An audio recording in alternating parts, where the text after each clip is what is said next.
This channel does not promote any violent, harmful, or illegal activities. All content provided by this channel is meant for an educational purpose only.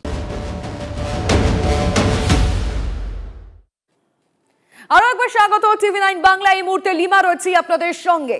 স্বর্ণালী কল্পনায় সব শাড়ি আসলে একটা গল্প বলে।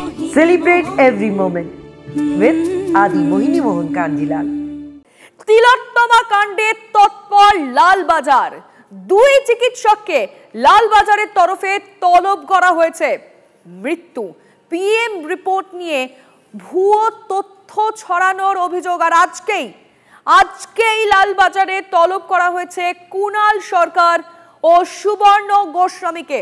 হাজিরা দিতে পারবেন না ইতিমধ্যেই জানিয়ে দিয়েছেন কুণাল সরকার। কিন্তু সুবর্ণ গোস্বামী তিনি কি যাচ্ছেন? এই মুহূর্তে সরাসরি টিভি9 বাংলায় আমরা যোগাযোগ করেছি সুবর্ণ গোস্বামীর সঙ্গে। আপনাকে স্বাগত জানাচ্ছি টিভি9 বাংলায়। ডক্টর গোস্বামী, আপনি কি আজকে যাচ্ছেন? আমি তো এখনো নোটিশই পাইনি। নোটিশ পেলে তখন তারপরে আমি, কারণ আমরা যা করছি আমাদের সংগঠনের তরফ থেকে সংগঠনের সঙ্গে আলোচনা করব এবং প্রয়োজনে পুলিশের সাথে পরামর্শ করব, মানে আইনজীবীর সাথে পরামর্শ করব, করে যা করার করব। তবে তদন্তে যদি সহযোগিতা করবার জন্য যেখানে যেতে হয় সেখানে যাব। কারণ হচ্ছে আমাদের সংগঠনগতভাবে আমরা যেটা ঠিক করেছি যে আমাদের যা ইনপুটস আছে সেটা সিবিআই কে আমরা দেবো। সেই মর্মে আমরা সিবিআই কে চিঠিও দিতে চলেছি। এছাড়াও হাইকোর্টে এই কেসের একটা পার্টি হতে চেয়ে আমরা আবেদন করছি। সুতরাং আমরা চাই তিলোত্তমার বিচার, সুবিচারের জন্য যেখানে যেতে পারবে, যেখানে ডাকবে, যারা ডাকবে আমরা যেতে প্রস্তুত আছি। কিন্তু এখনো কোনো চিঠি পাইনি। কি কারণে তলব সেটা কিভাবে দেখছেন? কেন বুঝতে পারছি না কারণ নোটিশ পাইনি। তার ভাষা না দেখলে আমরা বুঝতে পারছি না। আমি বুঝতে পারছি না। বেশ, ডক্টর গোস্বামী আপনাকে ধন্যবাদ। এবং এই মুহূর্তে সুবর্ণ গোস্বামীর সঙ্গে আমরা সরাসরি কথা বললাম। ডক্টর সুবর্ণ গোস্বামী, যাকে আজকে লালবাজারে ডেকে পাঠানো হয়েছে, কিন্তু সুবর্ণ গোস্বামী এখনো পর্যন্ত কোনো নোটিশই পাননি। কিন্তু তিনি এটা টিভি9 বাংলাকে বললেন যে যদি কোনো রকম সহযোগিতার প্রয়োজন হয় তদন্তের স্বার্থে তিনি সহযোগিতা করবেন। এবং আরও বেশ কিছু বিষয় তিনি বললেন যে নোটিশ আগে পাই, পরবর্তীতে আমি আমার আইনজীবীর সঙ্গে পরামর্শ করব এবং তারপরে হাজিরার বিষয়টি নিয়ে ভাবনা চিন্তা করব। কিন্তু সবথেকে যেটা ইনিশিয়ালি দরকার, প্রাথমিকভাবে সবথেকে যেটা প্রয়োজন হয় সেটা হলো নোটিশের। কারণ যাকে তলব করা হচ্ছে, যে ব্যক্তিকেই তলব করা হোক না কেন, তাকে নোটিশ পাঠাতে হয়। সেই নোটিশে সুবর্ণ গোস্বামীর কাছে যায়নি। আচ্ছা, কুণাল সরকারের কাছে কি নোটিশ গেছেন? তিনি কি হাজিরা দেবেন? এই মুহূর্তে সরাসরি টিভি9 বাংলায় লাইভ রয়েছেন কুণাল সরকার। আপনাকে স্বাগত জানাচ্ছি ডক্টর সরকার। আপনি নোটিশ কি পেয়েছেন? আমি পেয়েছি, আজ সকালে পেয়েছি। আচ্ছা, আপনি কি আজকে যাচ্ছেন? আজকে আমি কলকাতায় নেই, তো আমি সেটা ওদের জানিয়ে দিয়েছি।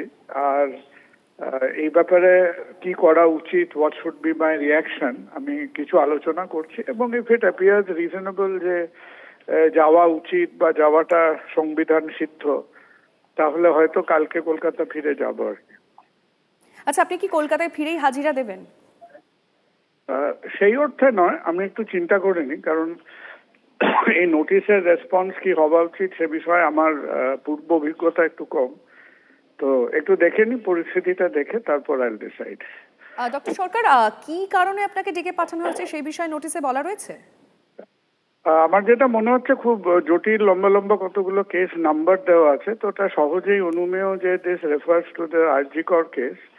এবং সেখানে নিয়ে আমার কিছু বক্তব্য আছে, বিশেষত আমার ইংরেজিতে বলা কিছু বক্তব্য, যেটা ইদানিং সময় মানে ন্যাশনালি এবং internationally it has been seen by lot of people. তো যতক্ষণ আমার মনে হয় আমরা বাংলায় ঘেউ করছিলাম, কেউ খুব একটা সেই দিকে নজর দিচ্ছিল না। কিন্তু জাতীয় এবং আন্তর্জাতিক স্তরে ঘেউ করলে সেটা আর কি, it is being noticed. Okay, thank you so much doctor Kunal সরকারের সঙ্গে আমরা কথা বললাম এবং ডক্টর সুবর্ণ গোস্বামীর সঙ্গেও কথা বললাম। কারণ এই দুজন ডাক্তারকেই কিন্তু ইতিমধ্যেই চিঠি পাঠানো হয়েছে লালবাজারের তরফে। সুবর্ণ গোস্বামীর কাছে এখনো নোটিশ যায়নি, কিন্তু কুণাল সরকারের কাছে নোটিশ কিন্তু ইতিমধ্যেই গিয়েছে। তিনি এই মুহূর্তে কলকাতায় নেই। কলকাতায় ফিরে তিনি পরবর্তীতে ভাবনা চিন্তা করবেন এবং এই বিষয়টি খতিয়ে দেখবেন যে কি করবেন তিনি। এখনো পর্যন্ত কিন্তু তিনি যে যাচ্ছেন এই বিষয়ে কোনো কনফার্মেশন তিনি টিভি9 বাংলাকে দিলেন না। তিনি পরবর্তীতে সেটা সিদ্ধান্ত নেবেন। কিন্তু ডক্টর সুবর্ণ গোস্বামীর কাছে এখনো পর্যন্ত এই বিষয়ে কোনো নোটিশ আসেনি। কুণাল সরকার ইতিমধ্যেই তাদেরকে জবাবে জানিয়ে দিয়েছেন তিনি যাবেন না।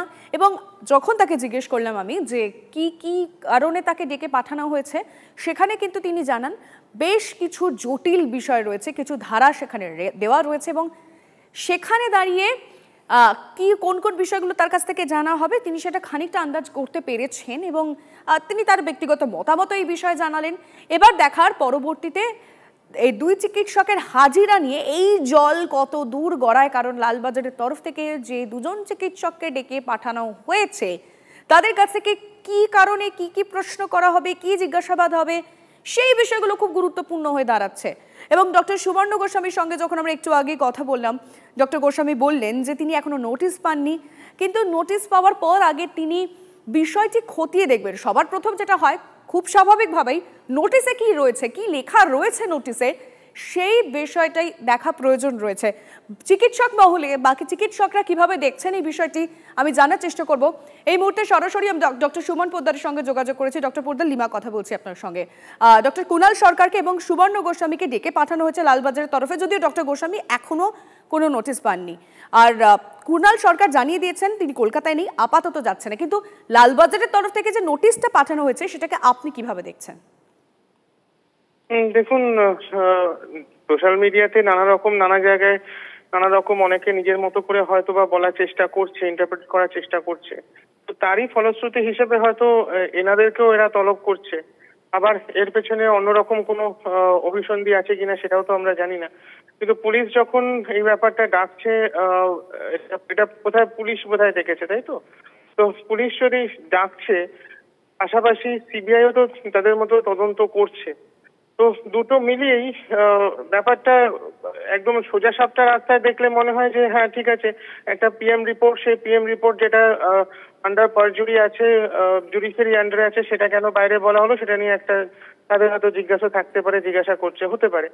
আবার অন্যদিকে সেরকম মনে হয় যে সিবিআই এখন যখন তদন্তটা করছে তখন এগুলো কোথাও একটা হয়তো বা আবার সিবিআই দিকে চলে যাবে কিনা, চলে গেছে কিনা সেটাও ঠিক বোঝাটা মুশকিল হয়। তখন সেক্ষেত্রে এই ব্যাপারগুলোর সাথে সবই তো আলটিমেটলি আরজি কর কাণ্ডের সাথে যুক্ত।